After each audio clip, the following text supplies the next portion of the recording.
ای روحیه‌داران سخن از روح بگویید، ای روحیه‌داران سخن از روح بگویید.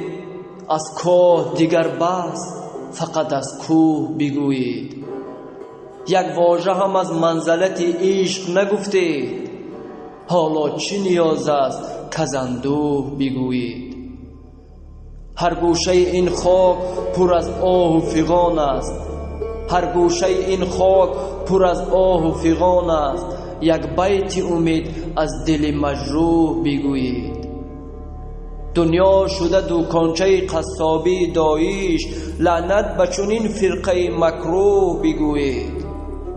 فرعون پرستی نه مردمی بیدار، وقت است که از معرفت نوح بگویید، وقت است که از معرفت نوح بگویید.